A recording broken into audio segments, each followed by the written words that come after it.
Hello all, welcome to this live session of Narayana classes. I am Vikas from the Physics Department of Narayana China Center, Hyderabad. Today we are here to discuss online JEE mains paper conducted on 2nd September, evening session.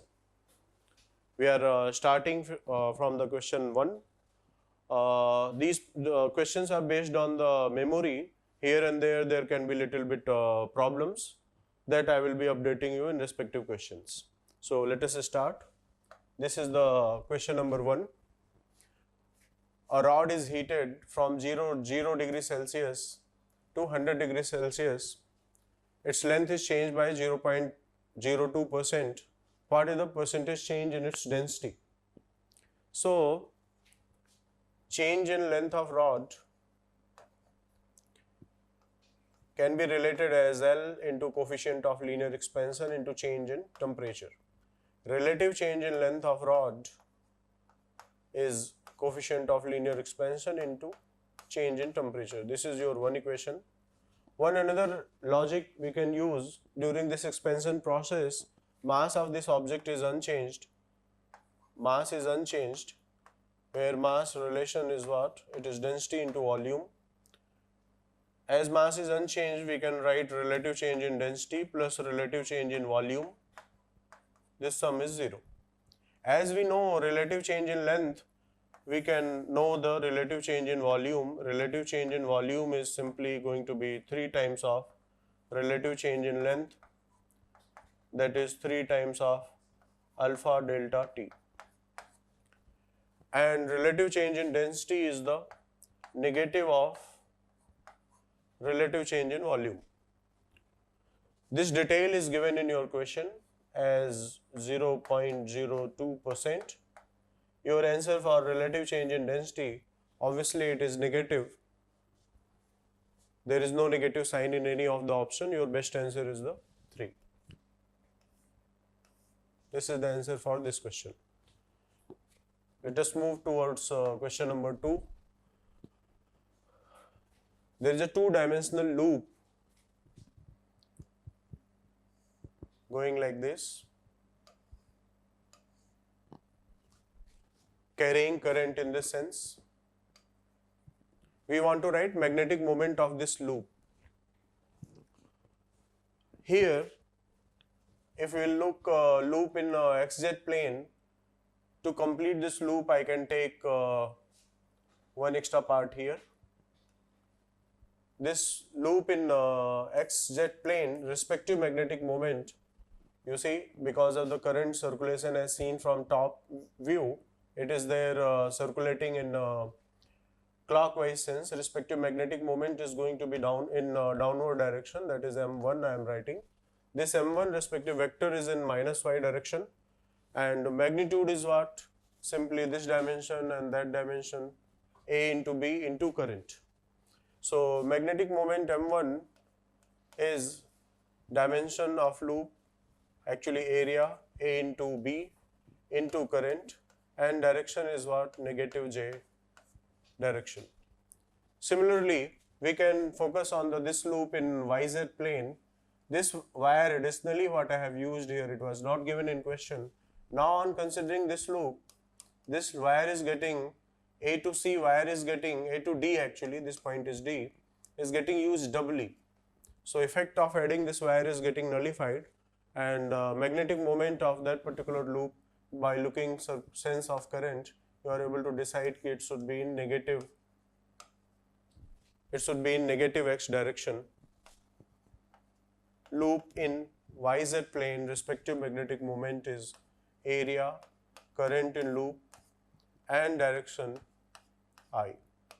As a whole, magnetic moment of loop, the two parts has equal magnitude, A, B, I, current, and it is there available in minus I and minus J direction, hence this is going to be the answer. So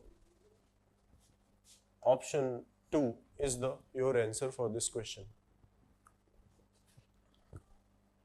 Move towards third question.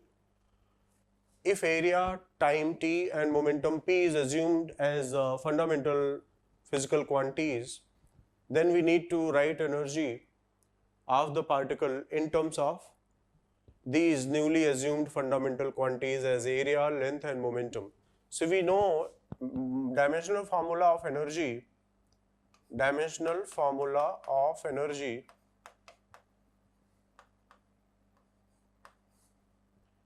it is simply ml square t power minus 2. This we have to relate in terms of area, time and momentum. So what is the dependency on area that is not known here? We are assuming it depends on area power something x. Similarly, time power y and momentum, which is p, power z. According to our standard convention, we know कि area things respective dimensional formula is L square, time simply t, momentum is m L t power minus 1. This is mass into velocity power z. Simply now you look, m it's appearing once only, it's power z, t is appearing 2 times, y and minus z, and length is appearing 2 times. Here this power is going to be finally 2 of x, and from this side z contribution is this. We need to just compare these powers from left hand side to right hand side. Here power is 1. You have a result as z is 1, y minus z is 2, minus 2 actually, minus 2, and 2 of x plus z as 2. So these are 3 equations, 1, 2, 3. We are able to solve the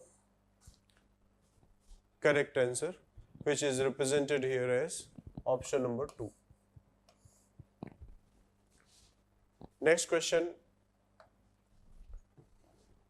Here a progressive EM wave, its oscillation of electric field and magnetic field is given.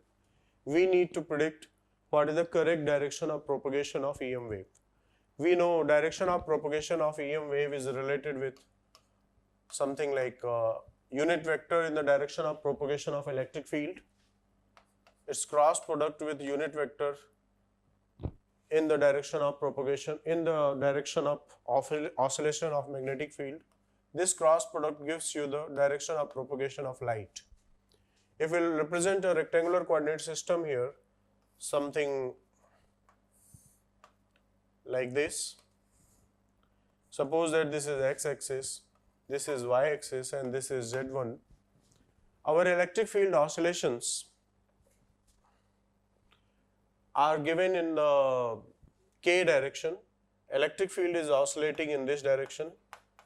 Magnetic field is oscillating in positive of x but negative of y. So this is your negative y direction. Our oscillation of magnetic field is something like this, at an angle 45 degree from negative y axis. E cross B, when you will be performing E cross B, that process, you will be finding a vector here which will be at an angle 45 degree in the y-x plane, xy plane. So unit vector in this particular direction, this is the direction of propagation of light. Unit vector in this direction is simply positive of I, positive of j, and as unit vector we are writing this. This is the direction of propagation of EM wave. So second option is your correct answer. Let us go for the question number 5. Here two spheres of radius small r and capital R are given. Surface charge density of excess charge available on the two spheres is same as sigma. Whole charge of system of two sphere is given as q. He want to know what is the potential at the center of this concentric system of two spheres. So relations what we can write here, this is the one sphere, this is the another one. charge on this is something Q1, on this net charge is Q2, about charge Q1 and Q2 relations can be written as the sigma surface charge density into 4 pi r square. Similarly, on second surface whose radius is capital R, this is small r, charge Q2 can be obtained as sigma into pi r square. Here 4 extra, surface area 4 pi r square is required. Now, potential at the center of this assembly at point C, due to only this sphere, if you will write, due to its own charge distribution, potential at its surface as well as at each and every point in its interior is going to be the same. So, potential at center of the inner cell is same as the potential due to it at its surface. So, contribution to the whole potential, contribution coming from the inner cell we are writing now, it is K Q1 upon R. This is the contribution of inner cell, and similarly contribution of the outer cell, it is K Q2 upon capital R. Simply this process you need to do.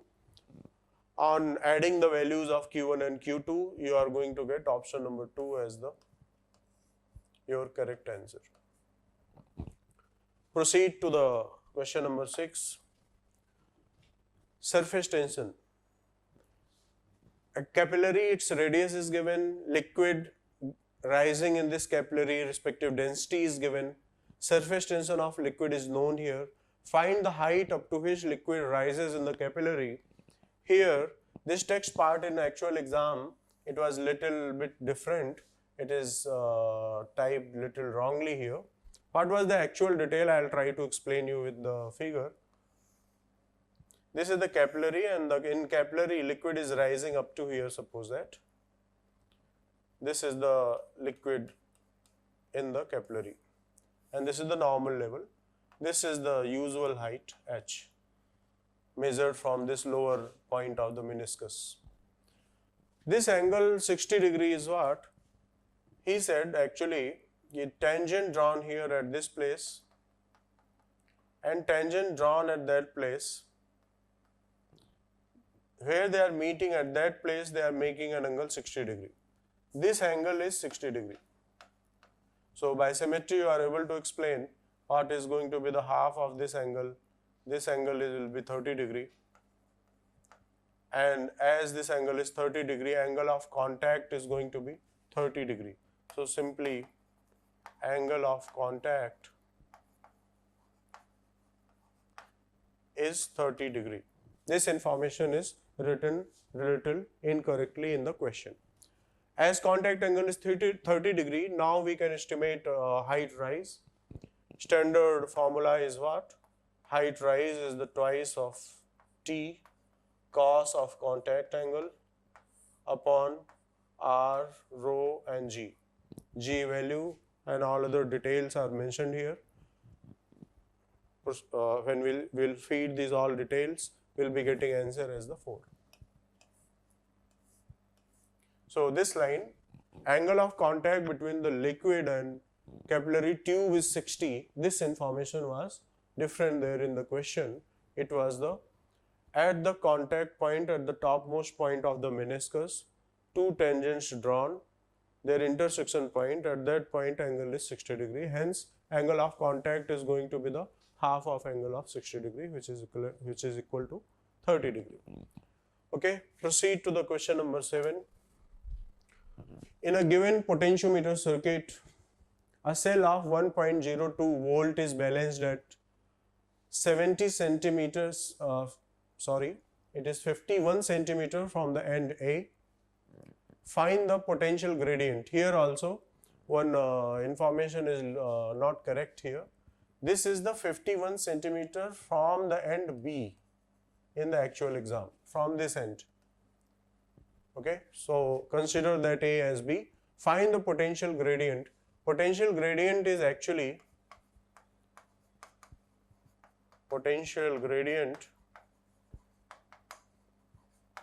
is defined as the whole potential difference across this wire A to B.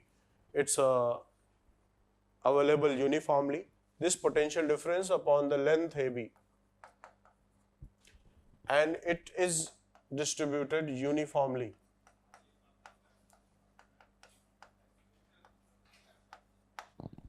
What he said,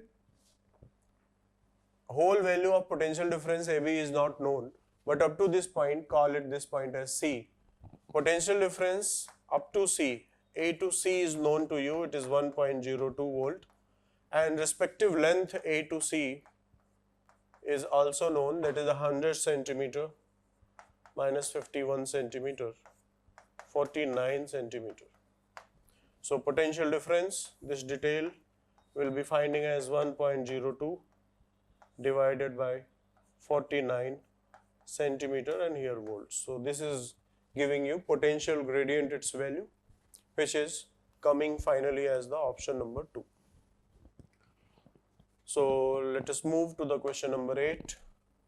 In hydrogen atom, electron takes a transition from from a level n plus 1 level to just immediate lower level is the n equal to n level. In this process, emitted photon, only one photon will get emitted, of finite energy. Its frequency is required. So from n plus 1 to n, in this transition, as there is only one photon and respective energy release, exact thing is what? Energy net in the nth level is something a minus of, you can say, 13.6 of z square divided by n square. With that logic, actually in our question, this 13.6 z, this all is not required. Just we need to have a proportionality type of thing. So energy released in the process when this transition happens, you will be able to write this energy is going to be proportional to 1 upon n plus 1 square minus 1 upon n square. This we need to solve. This is proportional to n square minus n plus 1 square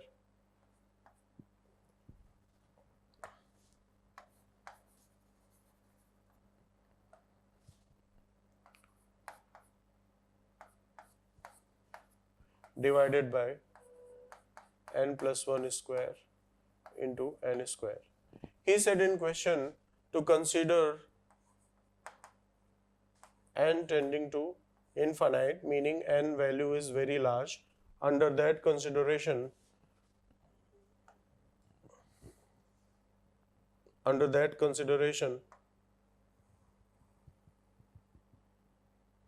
this delta E, which will be proportional to the frequency of photon released, actually this delta E is equal to h into f. This frequency is proportional to, here on simplification you will be getting n plus 1 and n minus 1, something like this, divided by, after approximation as limit n tends to 0, infinite, very large value, this is lump sum in n square in the denominator twice, so n power 4. So this simplification will lead to 1 upon n power 3. This is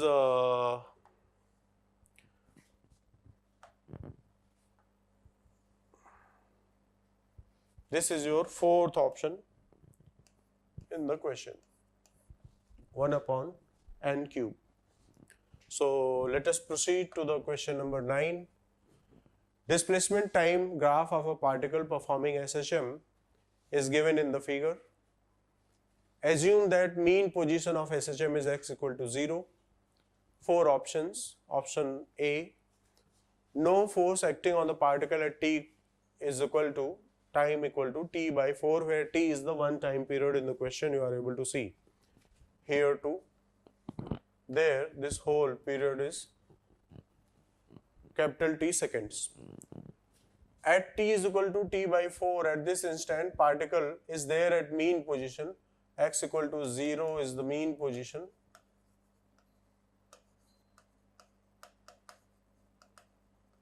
At mean position, you know, driving force is what? Nothing, it is just 0. Restoring force is 0. option A is correct.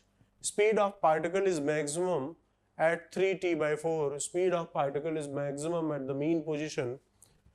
Relating equation is the square of v is the omega square a square minus x square. When x is least, speed is maximum. Option B is also correct. Acceleration at t/4 is maximum. That also is wrong. Why? Because acceleration is something omega square of negative of x. When x is 0, acceleration is also 0. Acceleration option C is wrong. Kinetic energy and potential energy is equal at t is equal to t/8. This we can make a simple calculation. Assuming particle's motion is given as something x is equal to a sine of omega t. Kinetic energy, if I have to write, it will be half of m x derivative square. And potential energy, you need kinetic energy is equal to potential energy, and our standard formula for kinetic energy is half mv square. Potential energy is half m omega square x square. Potential energy. Here this thing and 2 will get cancelled. Simply x double derivative square is equal to x square. You will be able to see on writing derivatives here in this equation, a square terms will get cancelled out and you will be left over with the something sine square, sine omega t square is the cos omega t square. From there you can conclude here ki what is your omega t term. That is going to happen when omega t term is simply pi/4. Omega is 2 pi divided by t into t, time instant is pi/4. Hence you see pi and pi cancellation. Respective time is simply coming as t divided by 8. So option D is also correct. Only wrong option is the C one. So final correct answer is the 3 for this particular question. A, B and D, all three options are correct. Let us move for the question number 10. A rigid closed box in that ideal gas is available. Temperature of gas is increased. Its effect on its mean free path and relaxation time they are asking. Mean free path is defined as 1 upon root of 2 d square n and pi. As you know, this d parameter is not going to change with the change of temperature. It is the diameter of those particles, gas particles. N is the only one term which can change during the process, but as volume is constant and amount of gas trapped in the vessel is constant, volume is constant, delta V is 0 and delta N is also 0. Number is not changing, volume is not changing. Number of particles, this term is what? It is number of particles in unit volume. Due to this rise of temperature under isochoric process for a constant amount of gas, mean free path lambda is unaffected, it is not changing. Relaxation time is tau, defined as the lambda divided by speed, any one you can take if you have to just estimate either more or less. Ideally here average speed should be taken. So in this statistical speed, average speed, temperature term will be coming in denominator, expression will be proportional to lambda, which is unchanged, divided by root of t type of thing. So on increasing temperature, tau is decreasing, relaxation time is decreasing, mean free path remains same. Mean free path decreases is wrong, relaxation time, D option is wrong. Only A and C are correct, hence answer for this question is second option. This is the correct answer for this question. Let us move for question number 11. In this question, there are total 5 resistances. Out of 5, these 4 resistances, R1, R3, R2 and R4, these are identical. This resistance, its value is not given, but you know at a steady state there is not going to be any current in the system in this capacitor.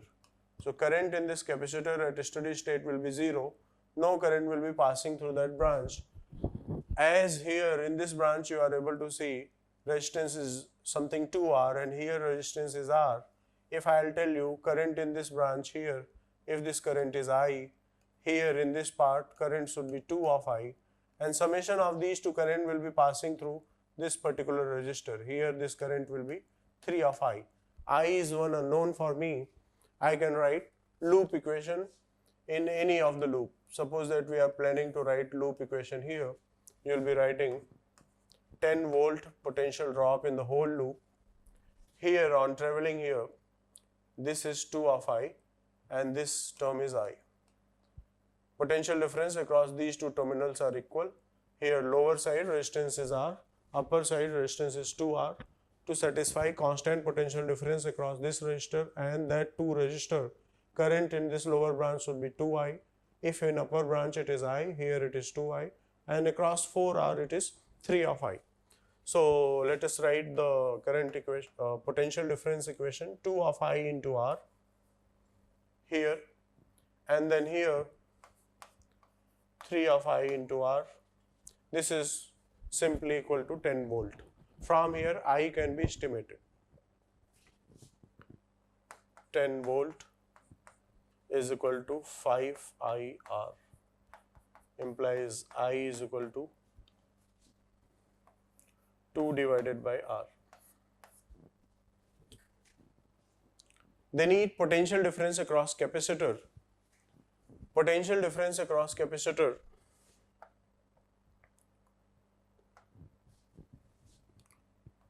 across this unit, what is the potential difference? Same is going to be the potential difference across this unit. Call this point as something P and this point as Q.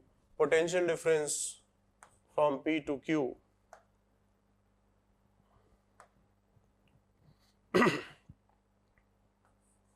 potential at P minus current there is the I into R, current here is 3I into R is the potential at point Q.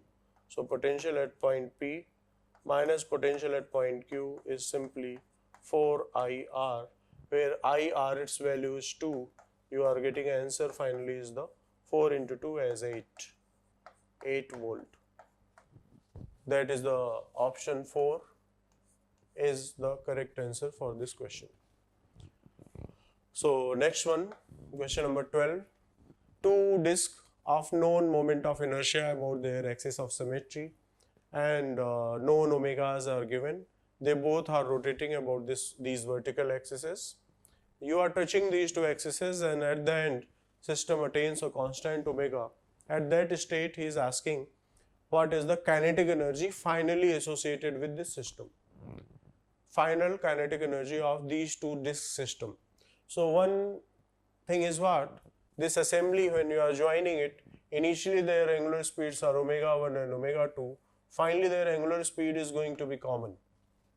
There will be some losses there, but about this common axis, angular momentum must be conserved.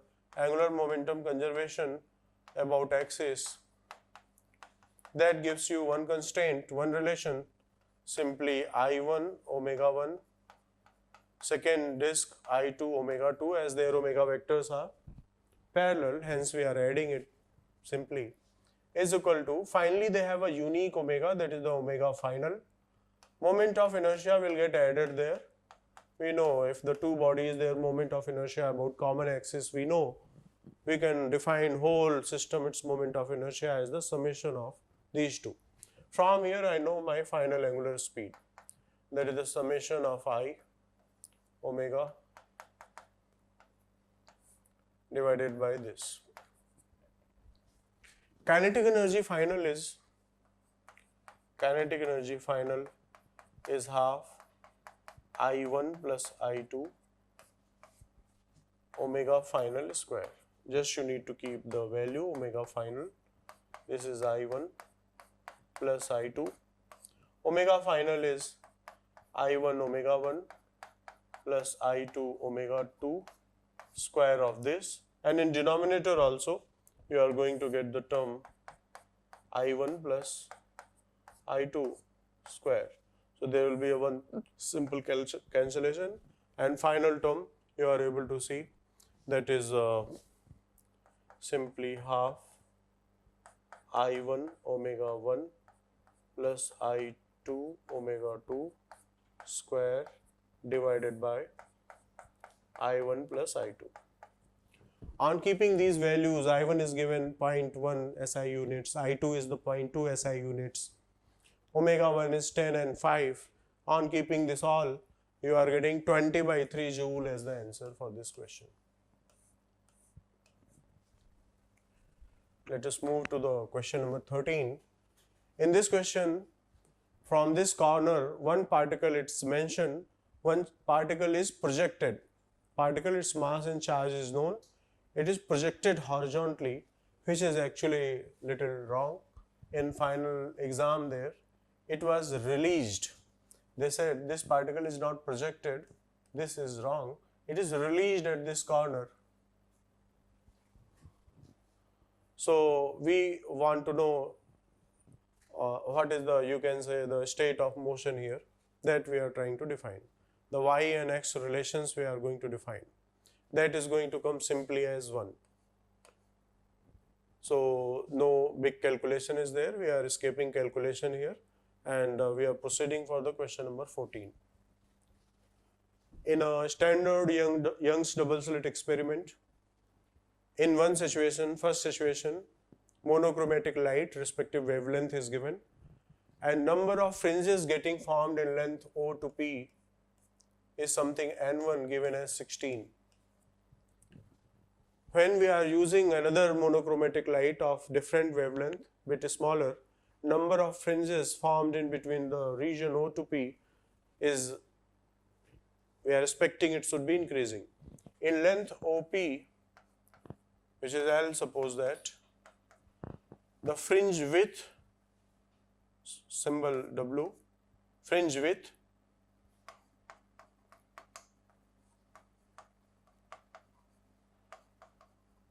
into number of fringe widths.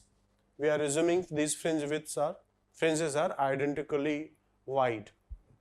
That will happen if this distance between two sources is very small in comparison to D, and if another restriction, which is not required here to mention, if this D is too big than that of wavelength of this light used, then we have uniformity of the fringes in between, in the center, in the good central region. So assuming in central region fringe width is not changing, fringe width into number of fringes is that width, that the total length between point O to P. Fringe width we know is defined as the lambda, distance between the two planes, divided by fringe width. So from here I can compare something like D in the 2 experiment, and this is small d in the 2 experiment remains same. I'll be writing something lambda 1 into N1 is the lambda 2 into N2. N2 can be obtained. Lambda 1 is 700, N1 is 16 divided by 400 is required, which will come as N2 finally as 28 is going to come as the number of fringes with this decreased wavelength. Proceed to question number 15. Acceleration due to gravity at same depth and height h from the surface of Earth is found to be same. This height, its value in terms of the radius of this planet is required. So we know for a spherical uniform planet of radius r at a depth d field is getting defined as gravitational field G1 here. At this place I am writing something G1. This G1 is defined as G capital M divided by radius of this planet cube into this depth D. Actually this is the distance from center, so this detailing will not be D simply, it will be the distance of that point from the center, that is simply R minus D. This is the gravity value G1. From this surface at a height D, what is the gravity value? Assuming the gravity value is G2, this G2 can be expressed as G capital M divided by R plus D square. In question it is mentioned G1 is the G2, strength is same at the depth D and at a height D. Some cancellations and you are having an equation to solve. R minus D divided by R cube is equal to 1 divided by R plus D square.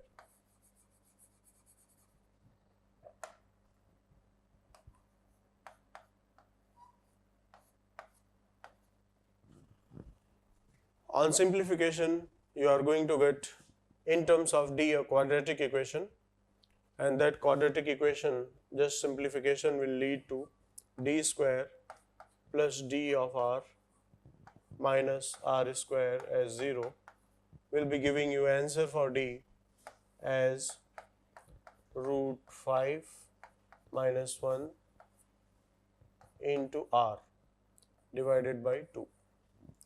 So option 2 in bit corrected manner, here there is little problem here, this should be root 5 minus 1 divided by 2 and then this R. This is the answer. So small correction is required in option 2.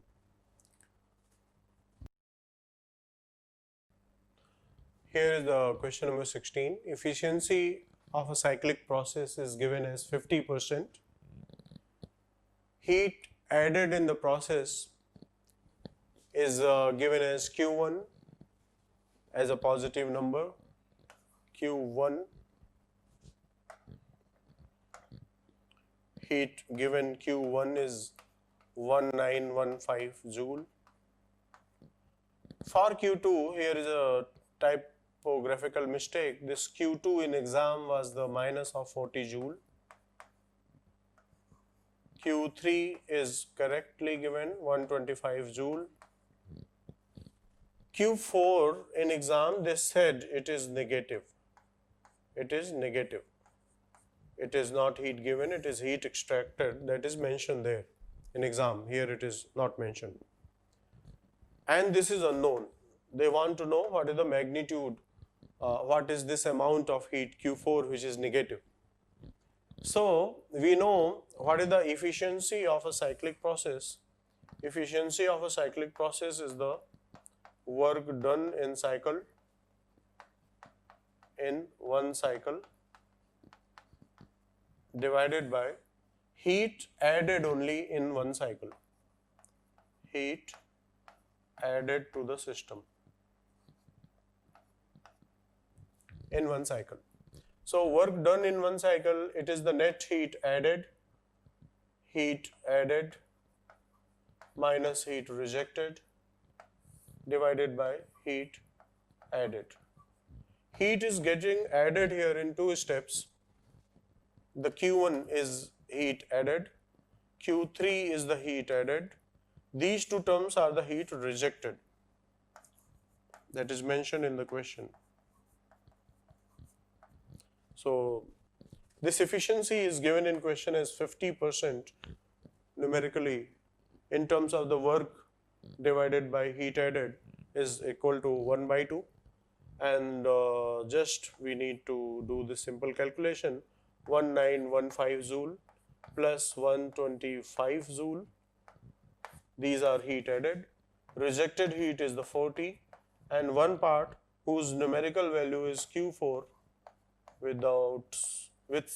as a magnitude, okay, this Q4 divided by this heat added, that is 1915 plus 125. On doing this operation, Q4 you are going to get as 980 joule. Q4 is a negative quantity. Option 2 is the answer here. We are proceeding to the question number 17. This is a inductor resistor circuit, AC circuit, in which impedance we have mentioned. This is again a wrong description. This was not impedance. In exam it was mentioned as the reactance. Reactance of LR circuit. Suppose that in this circuit X, reactance of inductor is X and resistance is R.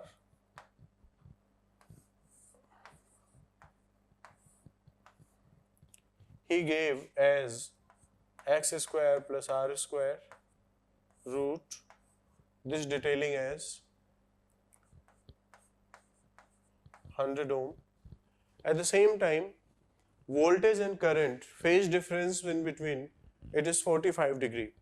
So if I will represent current phasor something like this, potential difference across a resistor VR and potential difference across this you can say inductor, respective phasors if I will represent, this is the potential difference across inductor, this is the potential difference across a resistor.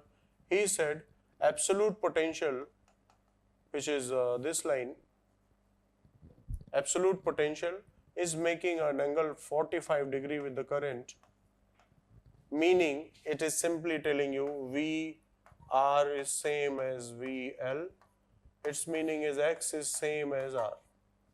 So utilizing this information here, we can write 2 of X square is 100, root 2 of X is 10, and X is simply 10 upon root 2. X is inductive reactance. Inductive reactance is defined as the angular frequency of AC circuit omega into L. So on keeping the value of omega, we can define our L values there. In question, it is given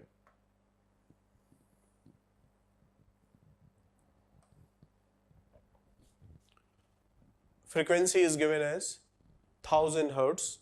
Here you will be typing, you will be writing frequency 2 pi f. This frequency is given as 1000. This L is unknown. This is equivalent to 10 upon root 2. On simplifications, you are getting this 3 as the answer. That is 25 root 2 upon pi millihenry. We are proceeding to the question number 19. This is a question based on center of mass concept. There is a disk, uniform mass density. In that disk, from its center at a distance a by 2, where a is the radius of disk, we are taking out a square sheet from there. Shift in position of center of mass they are telling. Square its dimensions are given to you. Dimensions of a square is simply a divided by 2, and this disk radius is given as a. So considering this as y axis and this as x axis, negative mass concept can be utilized here. This center of this disk, center of mass of disk is the center of this geometry only, and center of this square is there here midway somewhere. We are writing our standard concept for position of center of mass. position of center of mass of this system is simply total mass of this disk. Suppose that mass per unit area is sigma. Total area here is the pi a square. This is the mass of whole assembly. Where it is kept at coordinate x equal to 0. What is the mass of that hypothetical square that you have taken out from here, assuming a negative mass there and superimposing with the whole disk mass here? Now negative and positive mass on addition will give you a cavity there, 0 mass density. So we have considered already whole disk. Now we are trying to consider a imaginary square of negative mass density but same mass density. So this is square of negative mass density and area, how much? A by 2 one side square. This is the mass of your square divided by total mass of system, that is sigma pi a square as the mass of disk minus, or you can write plus, minus sigma a by 2 square. Yes, we did a mistake in numerator. This is the mass only, respective position is what? So, respective position, you see, this whole side is a by 2, this half dimension is going to be a by 4, and this distance of this edge a by 4, and this distance of this edge is given as a upon 2. So this total is going to be 3a by 4, that you need to keep there, and on doing this we are getting option 2 as the answer for this question. So we are proceeding now to the question number 20. It is a simple question based on the motion of a charged particle in uniform magnetic field. He is saying on moving from this plane to that plane, it have completed exact 10 oscillations. 10 oscillations, it is performing helical motion and have completed exactly 10 revolutions. So this length L, this length is equal to 10 times of pitch. Pitch is what? Distance traveled in axial direction for that helix, distance traveled in axial direction in one revolution. This is known as one pitch. So 10 pitches is equal to this length. Pitch is equal to what? One pitch is equal to what? Speed of particle in that direction along the axis, that angle given is 60 degree. It is simply u cos 60 speed, and time period, one time period, you know, that is independent of speed, that is 2 pi m upon qb. So just we need to fill this all here. We will be getting answer finally as 10. Here there is a typographical mistake. This is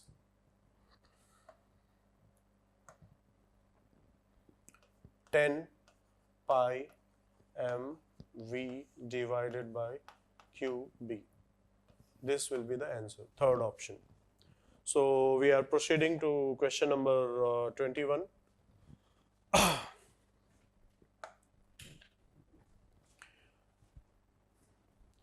This is a wire fixed between two residents. Its length is known. Length is 1 meter. Mass density of material is 900 SI units.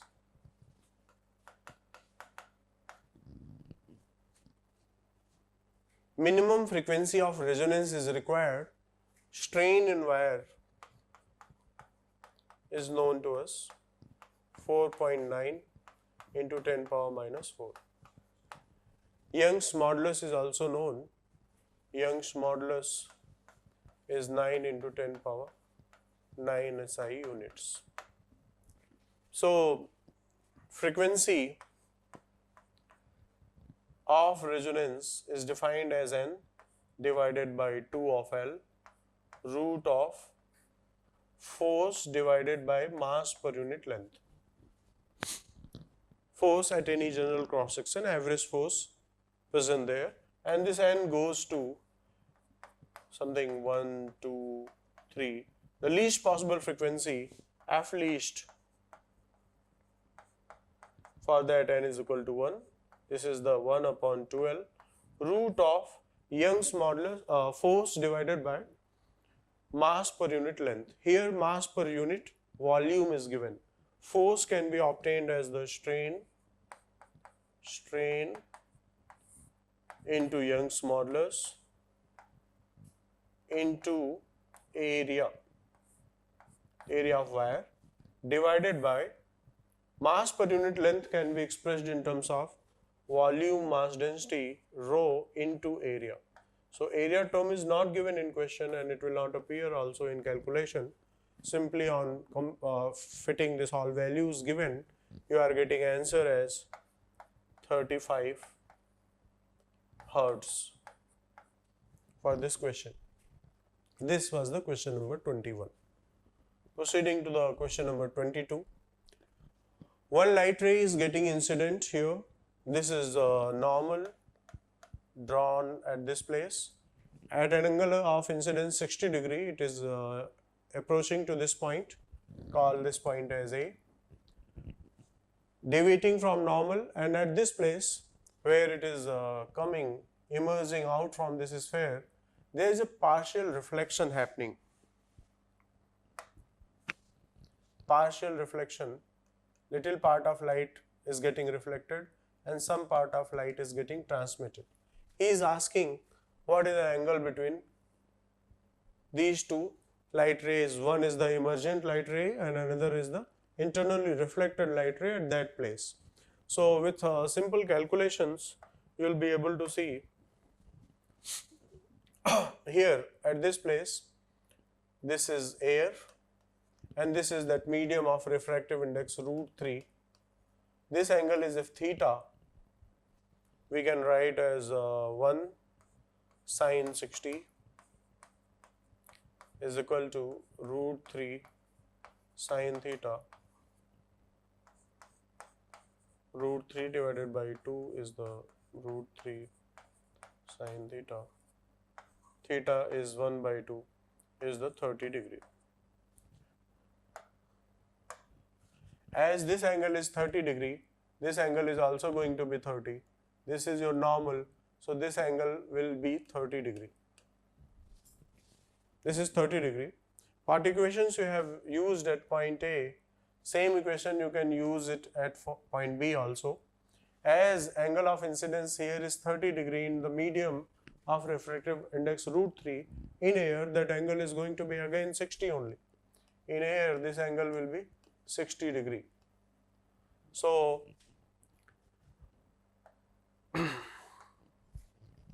this line, for this line, one angle is 30 degree, this angle is 60 degree, and our required angle is this one angle, which can be expressed so simply, that is the totally 180 minus 30 and minus 60. That angle is going to come as 90 degrees. Answer in degrees are required. So 90 is the answer for this question. Move to the next question. This is a charged capacitor. Capacitor is charged to a voltage 50 volt. In exam, this number was 10 microfarad. This number is 10 microfarad. Capacity C1. First capacitor, its capacity is C1, 10 microfarad. So capacitor C1, 10 microfarad. Charge, what it is having here, plus Q1, call it Q1, is C1 into V, and this is your first equation. Now what you are doing, you are disconnecting it and connecting this capacitor charged one with another capacitor whose capacitance is C. Finally, potential across it got changed from 50 to 20. We need to know what is the capacitance of the second capacitor. So in second situation, This capacitor of capacity C1 and this is of C. They are connected. Across them potential difference is 20 volt. These are the positive plates of both. Right side are the negative plates. Now the common potential difference is 20. So here on this plate the charge I can write as Q1. I can write as Q1 is the C1 into 20, and here this charge is Q2 is the C into 20.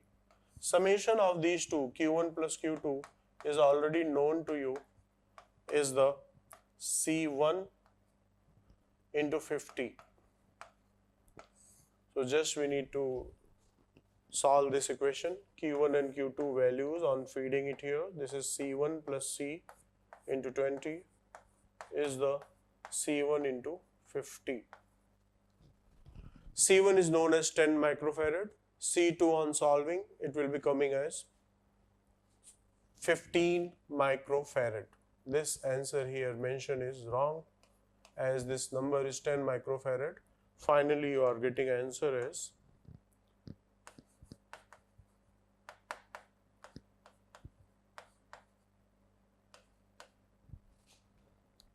moving to the next question. Here, this question I will explain to you what is the detailing of this question. This is the last question. There is a particle of mass m moving with speed u. Its kinetic energy is something k. It is colliding with another particle at rest whose mass is 10 m, and this is at rest. Post collision motion is what? This particle of mass m is moving with half the initial kinetic energy half, and this particle 10 m from the original line of motion of the first particle, this is moving at an angle theta 1, this is moving at an angle theta 2. He asked you sin theta, if sin theta 1 is equal to root of n sin theta 2, find n. So this is a simple collision based on two-dimensional collision. Additional information given is collision is elastic. This is the additional information in the question. So we'll try to solve this question. As kinetic energy given is half here, with respect to this speed u, here this motion is going to be u divided by root 2. One simple thing what we can do here is the linear momentum conservation in horizontal direction as well as in vertical direction, but writing linear momentum conservation in horizontal direction will lead to the terms cos theta 1 and cos theta 2, and our requirement is something relation between sin theta 1 and sin theta 2. So linear momentum conservation in horizontal direction along the initial line of motion is the equation, but will not be useful here. We are writing linear momentum conservation in this direction. It was initially 0, now also it is 0. So our equation is going to be m u by root 2 is the speed into sin theta 1 is equal to 10 m. This speed is suppose that v sin theta 2. This is our first equation.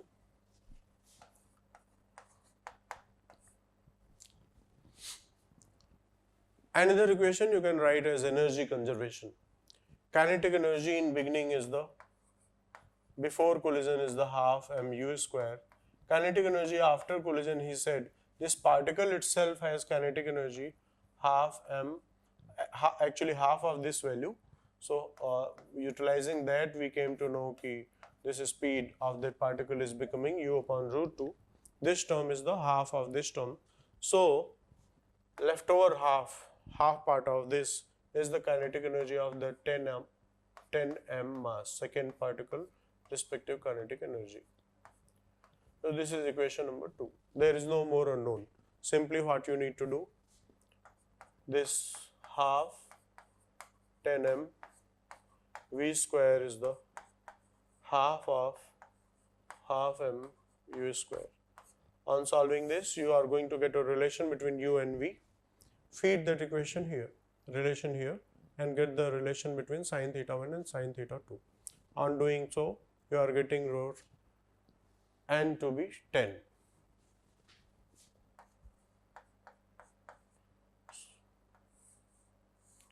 So that's all for this paper. Thanks.